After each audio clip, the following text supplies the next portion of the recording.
I think it's because I always feel welcome. You're like a gremlin over a microphone. So, welcome again to another week. We have continued to return 1 week after another. If this is your first week, welcome. We hope you enjoy what we're going to potentially give you. I don't even know what we're going to give you, but we hope that you enjoy the next X amount of minutes. Insert here. And if this is your second time, and if you're not subscribed, then please subscribe, because we want to get 1,000 subscribers. That's our goal for this year. So we want 1,000 subscribers on YouTube. That's our goal. We're currently at insert number here, which I think the last time I checked we're at 10. So we've got a long way to go. And if you're not subscribed, then we'll have an even further way. Yeah, we'll have an even longer all bots distance are welcome. to go. Yep. Feel free to create as many accounts as you want. There's a Gmail trick. If you have a Gmail account, you write your address and then put a plus and then anything after the plus at gmail.com. So just create a bunch of email addresses with pluses in, and then you'll be able to sign up and have YouTube channels, and we'll get them to subscribe to us. So I don't know. Do you know when it's like you don't know what you have told you don't know what you've told people and what you haven't told people. So like, have I ever mentioned that like I'm a drummer? I don't even know, but yeah, that's why I've got a fancier background for this week and this week only. So although I think last time I was facing this way. Yes, because I'm like, oh, the drums are looking pretty good with this pink light. So I was like, I'll put that in the background this week. But usually I have a plain background or something, because usually I'm against this wall. But we have this like green screen thing. But yeah, it is what it is. So hot take. Go. I don't have a hot take. I've got hot justice, but not a hot take. Oh, hot justice then. Are you wanting to share the hot justice or not? It's still raw. Oh, okay. So maybe we'll hold off the rawness, but I'll let you say whether or not you want to or not want to. I'm not going to force you into anything you don't want to. I don't want to, but it probably is worth sharing to all those people out there to some degree. So yesterday I got scammed. Boom, boom, boom, out of 50 quid, basically. Dun. I guess it's a combination of, I guess this topic is trust your gut and don't steamroll yourself. Yes. So I was trying to sell something on Facebook Marketplace, as you do. Someone was interested in buying. Maybe I should step by step walk through what my gut is feeling and then what I actually do. And also bring the energy of like, what do you want out of this? You don't want anybody to say, haha, I told you so. You only want empathy. No criticism, just empathy and action. Yeah. Yeah, I don't need any answers. Yeah, I don't need to be told anything except for, sorry that happened. Advice is not welcome right now. Do not comment your thoughts. Yeah, if you have a comment, email to print this out and then it'll go through a printer. Yeah, shutthedoor.com. Yeah, so basically, I was trying to sell someone on Facebook. They were, I just moved my desk. They were wanting to get a courier to pick up a product. For starters, the fact that someone didn't try and negotiate a lower price that you always anticipate with these Facebook Market demands, because they were okay with the price, alarm bell number one. But I was like, okay, I've clearly got trust issues. But I also need the money because I want to reinvest into new kit for my studio that I'm slowly building out. So ignore number one. Steamroll part one complete. To continue into handing over details for the courier. Okay, this person needs to pick it up. That makes sense. I noticed it was like phone number and email. I was like, that's a bit weird. I'll hand over my work email rather than my personal because I think it's got more. Thanks for that. More protection because I could always delete it and then start again. And then my personal one isn't things. Yeah. So no worries. Think of others. Flag number 2. Number 2, you should always have a burner phone. I didn't have that, so I had to put my own number on. So that, red flag number 2, rolled over that. Then it was like, this courier is this company that I've never heard of, but I did search it, and there was like a website to it and a couple of things, but it didn't quite make sense. The company, I'm pretty sure, was a courier service that is like, yeah, I think the courier service was correct. And that, mic drop. Yeah. Anyway, this person was basically saying the courier will pick up the product and give you cash of the amount.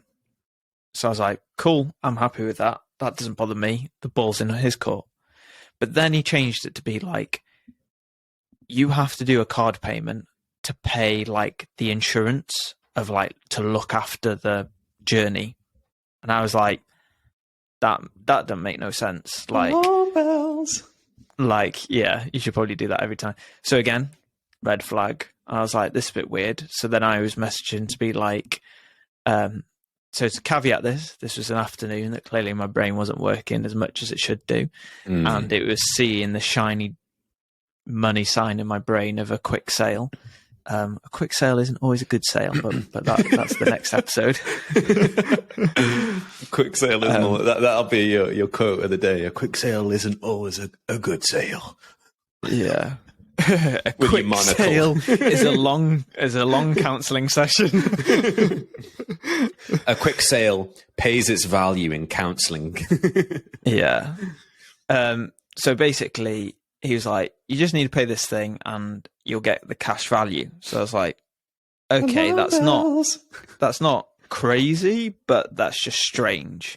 And this is the thing, is my hard line that I could tell you now I steamrolled, like, spoiler alert, my hard line was, I'm not going to pay anything until there's cash in my hand. So if I have to pay more than the value of the item that I'm trying to sell, I need cash in my hand.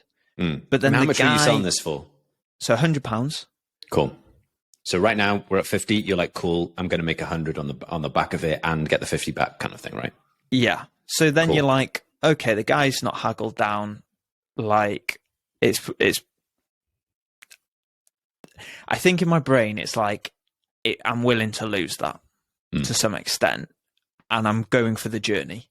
So then I had an email from a courier thing to be like, you'll get given 145 cash. Just click on this link and pay. Wait. So they've even taken £5 off you because you've paid 50, right? And they're wanting 50. Well, this is the thing, is I clicked on the link. So they said 145. I clicked on the link. It said it was 41.31. So then I said to the guy, dude, you need to contact the guy to be like, change it to, so I'm not losing a penny. So I was accurate on that thing. Cool. I'm fine with that. But really, I've passed the line. I'm over that. I can't even see the line anymore. But anyway, well, let's not talk about that. So I recognized there was still some lines that I still had barriers. I stupidly did the payment of this £51, but to add to lower the risk value right now, I do use company credit card. Yeah, I use Dan's credit card. No, I use my credit card because I know that it's safer than cash. It's not linked to taking cash out of my account, and I know I can freeze my card. And I could always say it's fraud and sort of backpedal that way. So there was as much as I stepped over the line, I still had barriers that people can't take 2,000, 3,000, 5,000, whatever, take advantage. Not like I've got any of those amounts in my account. But it's like there's small rope for you to hang yourself with, not too much. It's probably not a great analogy, but anyway. It's like there's not much for you to run with. Like, you got 50 quid, cool, that's like enough of for a coat or something. It's not like your house or whatever that could be way worse. But then when I did the purchase or whatever, I was like, cool, this is all done now.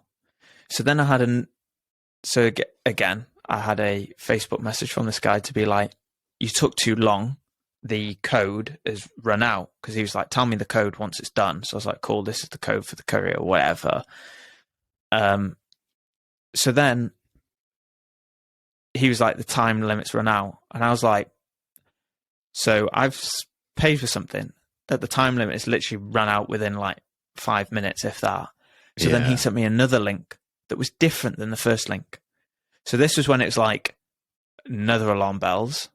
So I was like, okay, then I'm going to poke now. This is like, this guy he's using the word trust me way too much for a stranger on Facebook Marketplace, to the point that it's like he's trying to push me into a cult, that like my alarm bells are like fully alerting right now. Don't worry, we're even not a for cult. tired... Come on in. Yeah. Wear these robes and hold this paddle, but we're not a cult. We're not a cult. And the stone cut is like the Simpsons. Yeah, basically. So then I was like, let me have my money back, and then I'll have a look at another payment. Thinking that's my line now. Like I've already gone a step too far. I'm gonna backpedal a bit.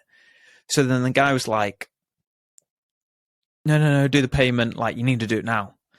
So I was like, okay, give me the phone number of the company that you're so-called contacting, and then I could contact them. They're only online. Here's the email address. Cool. Alarm bells. I emailed them.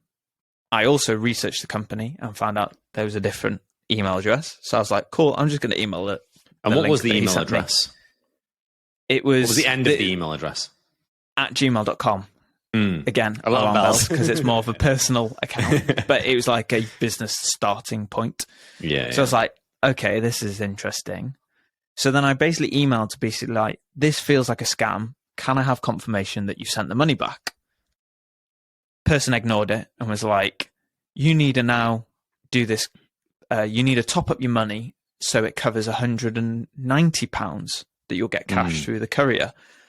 And I'm like, why do I need to top it up another 40 quid for you to give me another 40 quid cash? I'm like, this is weird. Like, alarm bells. Yeah, alarm bells. So then I messaged back to be like, I'm not going to do that. Like, basically, why didn't you answer my question? And the dude, so this is the company. For the radio listeners, Tom has done rabbit ears. Air quoting. For the listener out there. Air quoting. For the radio. As you can hear it going through the air right then. Yeah. Is like, the weird thing is he was like, the company's just emailed you. I'm like, how do you know that the company's emailed me? Either you're on the phone with this so-called company. This or Johnny dude has literally just gone second tab. Yeah. So then I was like, that's weird. The fact that he knows that they're emailing me, it's like, nah, this is not on now. Like, I've gone down a hole. I've like tripped up. I've twisted my ankle, but I'm not going to fall in the next ditch vibe. Like, I'm recovering from this, like, so-called scam. So basically, he was like, you need to use this top-up link. And I was like, why didn't you answer my last question? So this so-called company messaged me. I feel like I should quote this. It was like, basically, why are you trying to be a hard man? Why are you trying to be a hard man? I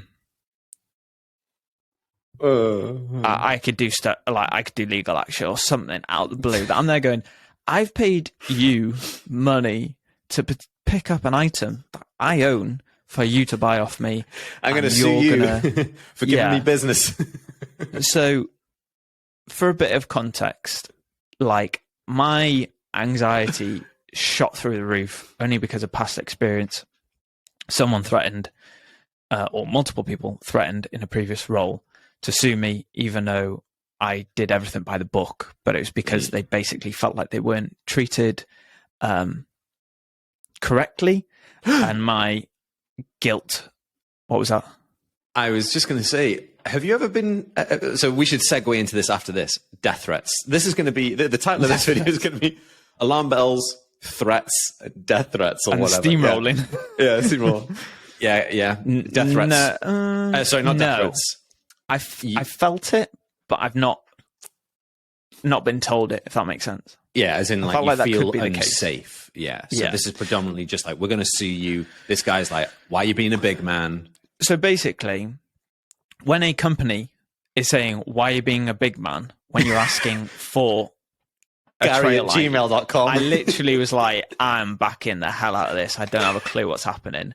So I blocked the guy off Facebook, said he's a spammer, blocked the email, and then called down and went for a walk to regulate, because and I this was is why triggering let's so be honest. much. So I'll be honest that I have heard I've heard most of the stories, so that's why it's okay for me to laugh this time, because Tom's had it out a few times. It's not as if like, how insensitive of me to be laughing at this deep story. So, Yeah. But laughter is a good medicine. It gets you out the emotions for sure. Yeah. So to caveat, like, not only as I'm anxious because they use the word like legal stuff that is triggering from a past experience, I think what was difficult as well is the trying to process the frustration of feeling like an idiot for getting took advantage of. Yeah. And I recognize that it's like, I like to take care of my resources and finances, and I felt like I was unhonorable by slipping up, even though what I was trying to do is be a good steward by trying to sell some stuff to then input into the study, to then make more money, to invest into my family, for them to be more safe, more secure, and just a happier lifestyle. So that was the thought process. The application was a steamrolling red flag situation, which is like, cool. So then basically today I've had the joys of sending the details to the company I've paid the money towards. So what happened is, I understand it a little bit more now because I've done a bit more digging with a bit more straight ahead, is they sent me a payment link towards what I think is like a voucher website.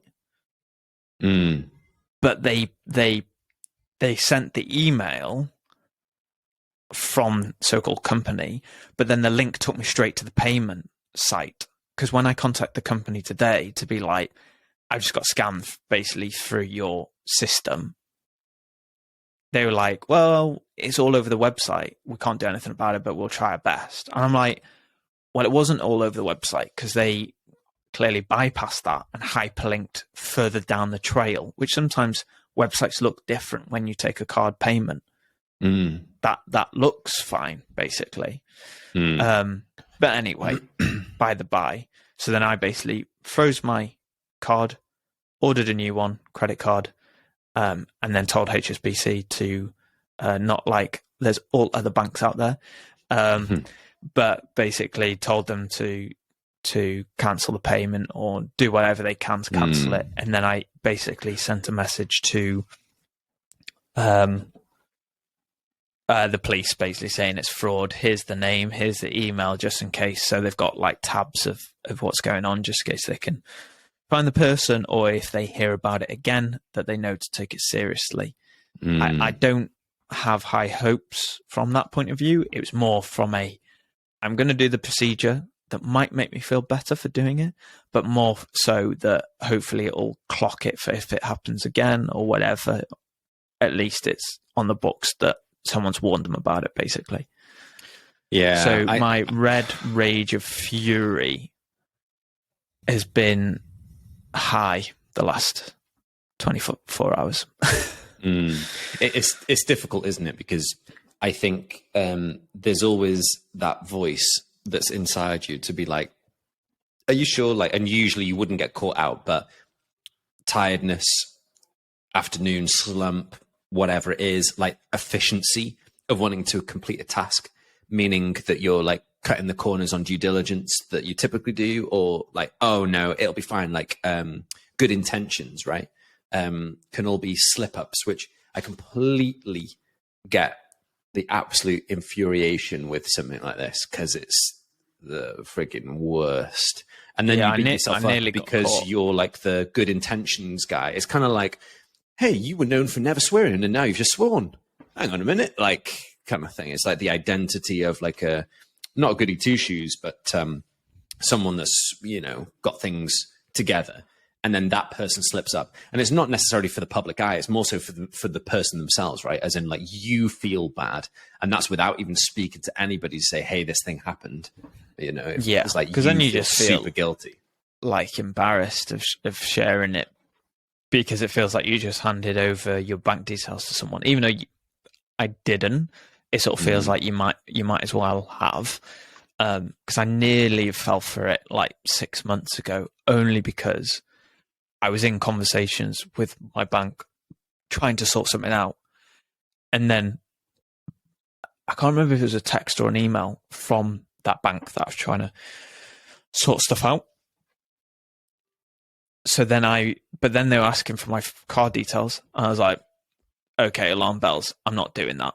I'll contact the bank in my own time. Randomly, a separate, randomly collided with you. We're sorting something out with the bank, and then this random message came normally, in timely. Normally, it would always be a bank that I'm not with, and that's why I'm like, I don't understand how fraud happens, because it's so shotgun in a sense of saying, oh, this bank, well, I'm not with that bank, so for me it's obvious. But then being so close with, like, okay, that was my bank and I was in that situation, to then actually this was a very clever ploy all around of a pressure cooker situation that I just got caught out with because I wasn't anticipating it. It sort of, I don't know, it sort of made me understand, live it out, but then I guess just feel the emotions that someone would have when someone's got one over them and sort of tricked them, if it's into a relationship or for money or whatever. I have an aftertaste of what that feels, because even like our parents, like mum was like, yeah, it can happen to anyone. People have lost more money, but worst case scenario, if that like 50 quid that like you need, we can reimburse it. But it's one of those things that the weird thing with the emotion and the emotional journey of it is, even if I got the money back, it's more your trust is broken. My perfectionism of having good processes in place and living by processes to make your life better is sort of, that's been shattered. So I need to rebuild myself and need to build sort of tougher, I guess, processes in some areas. But I just find it funny because I was saying to mum today that Gary V basically says, trust people until they let you down. I'm more of the ilk of trust no one and build up trust. So the one time that I'm like, maybe I should do it Gary's way, he's mega minted, but I guess it's probably in a different situation because it's obviously like maybe working with someone and you're more rather than messaging. But anyway, it's funny how you take a snippet of information out of context, most likely, you apply it to life, and then you get screwed. But then you can't blame the person out of context because there's probably more context to it, because at the end of the day, I don't know, like Gary V, I've not chatted to him and I don't know where that's come from. But it's just one small bit of advice. But yeah, so. And I think with all this stuff, it's about like, cool. So don't steamroll your gut. That should be the thing. Yeah, exactly. And I think, of course, this is like the worst case scenario with a con type thing. But with any decision that you make that you feel uncomfortable about, and why you feel uncomfortable about it, I've had times when people are trying to persuade you onto some course, and like the emotional manipulation. I'm literally on a call with some guy that's speaking to me about like, so you work late nights. Are you wanting to work late nights for the rest of your life? And you'd rather work late nights for the rest of your life rather than pay us 10 grand to take this course, which will make you 100 grand. Or like whatever it is, right? And then you're like emotionally suckered into whatever it is, or like social engineering, right, of this situation of like, oh, hey, come over here, and they confuse you by sending you multiple links. I'm like, no, it's got to be now, and like just disorientate you so you don't really know what's going on. And I think it's so annoying when it happens. And ultimately, if you're in this situation and you want to tell somebody, basically you need to tell the person you're about to tell, like, hey, I'm going to tell you something that I've done, and I do not want to be told, oh, why did you do that? Or like, oh, you idiot or whatever. You don't want any of that stuff. I just want pure empathy, because it can happen to the best of us, which it does. Like, it always happens to people. Because even now the government have said, so January is a time when people put in their personal tax self-assessment stuff. So the government are like, hey, there's a bunch of scams going around right now with the self-assessment stuff, to be like, click here to pay your self-assessment tax bill and all that. Mm-hmm. So yeah, you have to be like on guard. And I think it's about like incredibly like, yeah, like really emphasizing the gut instinct. Because a lot of the time, what's the bad thing of like trusting your gut in that situation? It means you don't sell the wardrobe. Cool, someone else will come and buy it. So it's kind of like training yourself to trust your gut and not. I guess it's kind of like not just have it on your shoulders. That they say that you know, when you're talking about job interviews and negotiations, they say sometimes some of the best thing to do is like, oh, I'll have to talk with my partner about it. Because then they realize, oh, they can't just convince you as the new employee that's about to turn up, or like a salary kind of negotiation. It's not that I'm having to convince you. I'm going to have to convince the family, your like partner or your somebody you're speaking with, and that becomes much harder. So I think it's good to like vet and check things out. But yeah, like trusting your gut is an important factor, and we're not always going to get it right. So you do the 24-hour rule, right? I'm not sure if it's in sport. Is it in football? They do the 24-hour rule where it's like, you can literally be like super sad for 24 hours. But after that, like back on to be like, cool, I'm over it. Like move on. I think that's like when you lose a game, I think it is more so. Cause I recognize obviously to be like, right, move on. You're not allowed to speak about it it'd be too quick for some people. Right. And probably, you know, a little bit unfair for some people that, again, as you said, matched to trauma from past situations and stuff. But yeah, it was a perfect storm, because I heard also sad news earlier on from a sort of a friend situation. So I think I had a productive morning, which then meant that I was tired, bit maybe emotional because of some sad news, to then being rushed into a situation as if you're getting brushed off your feet. To then me trying to slam on the brakes for them people to basically trying to throw shit at your face to some extent. But yeah, so. And I think after that like the hot rage of fury, not hot take. And I think after that, you have to literally change your environment to get out of the stench associated with you sat at a computer, it's just happened to you, or you've just been on that phone call, or you've been in a particular room or whatever it is. You just have to like get out, right? And change the scenario and mix it up. But I hate the whole like I'm going to sue you thing. It's such an American vibe, right? So it's weird when like Brits be like, oh, I'm going to sue you. I remember one time send in your suing stories. Yeah, send in your send like in a therapeutic way, comment your scam stories as a therapy thing. To realize that we all have like hiccups. I remember I would say, I'm going to generalize here, and I think I'm basically not going to caveat.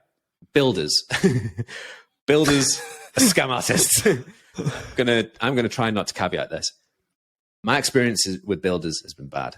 2 out of 3 experiences bad, and they're always like, "Oh, my lawyer's going to speak to you or whatever," or it's like, "Oh, well, I'll tell the tax man that you're not paying VAT." I'm like, that's not my fault, or not paying tax. I'm like, that's not my fault. You need to, if I'm paying you in cash, you need to tell the tax man that you're getting that cash. You know, like all these builders use that like legal thing to like one up you or whatever. And it's not that I'm conning the builders, is that 1, the builder was bad, and 2, the builder, like our roof fell in and I withheld money. What's wrong with that? Like, you did the roof, it fell in, I'm not going to pay you money. And then he's like, oh, I'm going to tell you, you pay the builders in cash. I'm like, go for it. You're the one that has to. You're the one that has to tell the tax man that you had this amount of money in cash and has to pay tax. So it's just funny how people use these manipulation tactics to put you on the back foot, to make you kind of break down and for them to get what they want. And I've realized through this, you're doing like rock paper scissors, and someone like brings out fire, and you're like, that's not part of the game. Like, you've lost. And they're like, no, I haven't. And you're like, but it's like, it works for weird. some people, right? Because if I was like flailing my arms and getting angry, you might just see the visual representation of me looking angry and flailing my arms, and you might be like, I'm at risk from being hit or being hurt, or my safety's up in question, or my family's safety, or someone can break a wing, or whatever. So you're then likely to be like, cool, you want to, if you don't like confrontation, you're going to try the quickest route to resolve it. And that could be like paying somebody to get out of the way or whatever, or like, yeah, cool, okay, I'll give you the money. But that's not always the best thing. And I think, again, use a second person. So if it's happening to you, be like, use a second person to be like, well, I'll speak to my friend and we'll work it out, or whatever it is. But yeah, it's the worst. And I've had really sucky moments when you've been like, don't be a doorstop should be more scaremongering by knocking on doors with baseball bats to be like, are you sign up? I thought you were going to say, don't be a doorstop is basically, it's going to turn into a podcast where you tell us the scams that you've experienced. And we tell you, like, don't be a doorstop next time. Trust your gut and speak to a friend in a way that then you don't become a victim of some scam artist, or like basically caught up in some person kind of like emotionally manipulating you into doing something for their benefit. But again, I think when personal safety comes into question, of course, you're going to do something to like make yourself safe, aren't you, or whatever? Yeah. And that's where death threats come in. I was going to finish off with my previous being sued situation. So previously, I was working in a charity that was helping, basically supporting people in supported housing. So it's people that either been homeless or were about to be put in houses. We come alongside them to encourage them to do the cleaning, how to budget, how to cook, advise on that front and check how they're doing. But then we work with other agencies that deal with like maybe mental health that they need or extra support. And it's across different agencies that work together. I remember working with a guy that was a low need. He owed the charity like 2 to 3 grand because he was basically, it was like snakes and ladders of him paying rent. So he was paid double 1 month, then nothing for 3 months, then one, then half, then nothing. And it was a bit haphazard. So when we had to do calls, we had to write down everything that we talked about, or at least the main points. So then I basically said, right, you're going to get kicked out unless you resolve this. So you need to pay your rent consistently moving forward on top of, and instead of plucking a number out there, I worked with him with his budget to make sure he can afford it. And it was like £100-200 a month that was in his budget with whatever money he got from the government, which actually a lot of those tenants were earning more than me.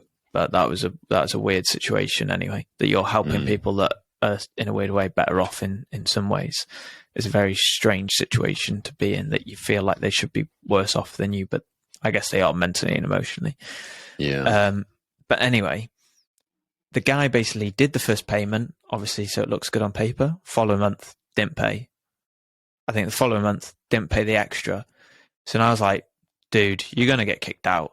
And he basically went effing and blinding and was like, I'm going to sue you and da-da-da-da-da. And was like proper going at me. So I was like, cool. I put the phone down. And then like, annoyingly, I had to call him, I think it was twice a week, particularly through COVID, just to make sure they were doing all right. And this is a guy with a, not the best backgrounds, let's just say that, because he's dealt with, crime before.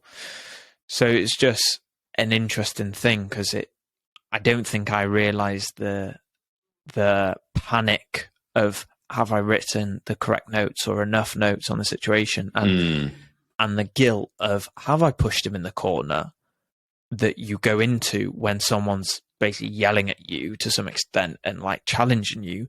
But then when you take a step back, you're like, I did everything by the book. I didn't push him into the corner. Basically, have you triggered him, basically? You did do loads of processes pre-hand of like, I didn't go, right, I have to pay 500 quid a month. That was unachievable. So you're naturally going to fail. So you can't even throw that in my face. It's like, I've literally got on paper, you committing to it.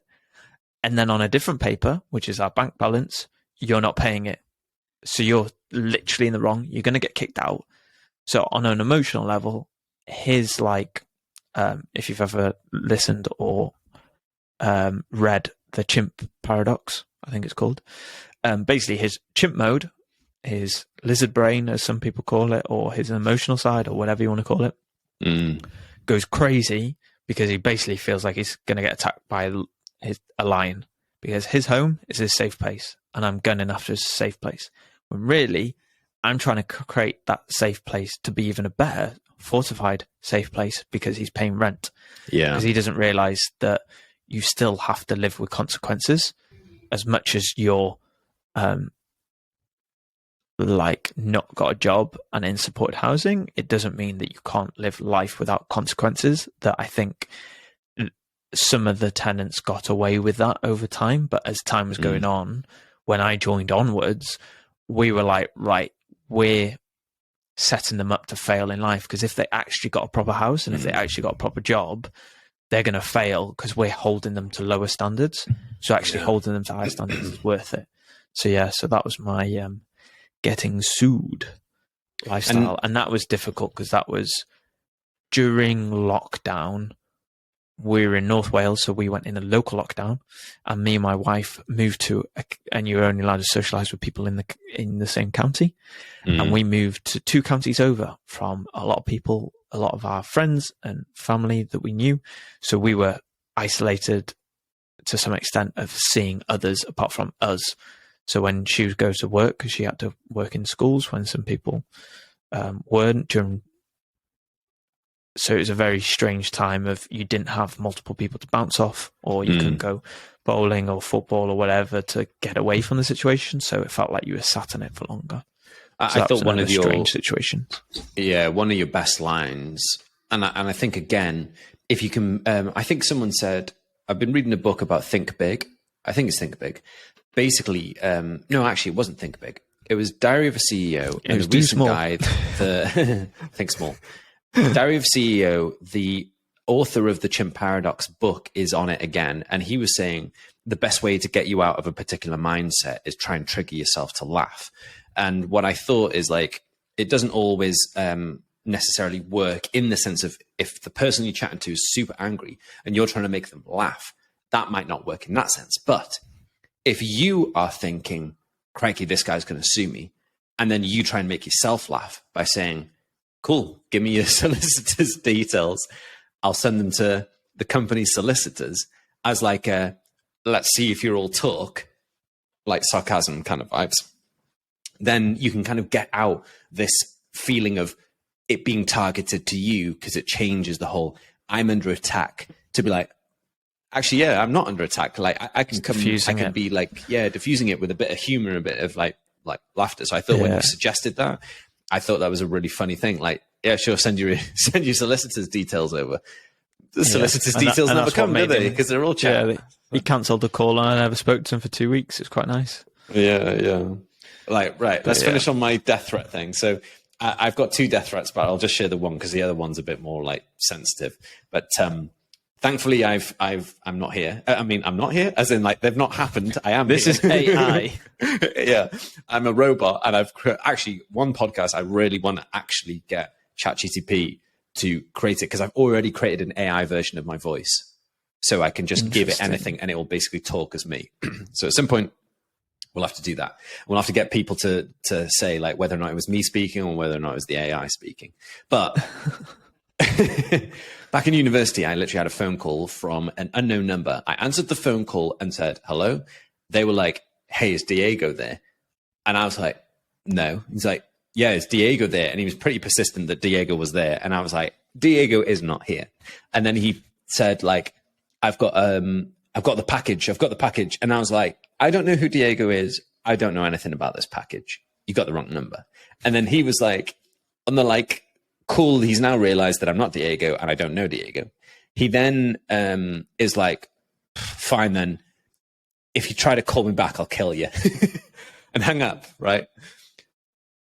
What do I try and do? I try and call back the unknown number, which obviously I can't because it's like a caller withheld or number withheld or whatever. So then I persisted to call myself Diego through university, and that was my story of some drug lord somewhere is either called Diego or in partnership with Diego. And whether or not Diego now is in a lot of trouble because his boss has called him, or maybe a worker in the food chain has called him or whatever. So who knows? But the real Diego, there is a real Diego somewhere in Nottingham that's doing some drug And trades. if you are that person that called Dan and called him Diego, you are forgiven. I wanted don't to be a kind Doorstop. of, yeah, Don't sell drugs. I was kind of wanting to. I hope that it wasn't a prank call.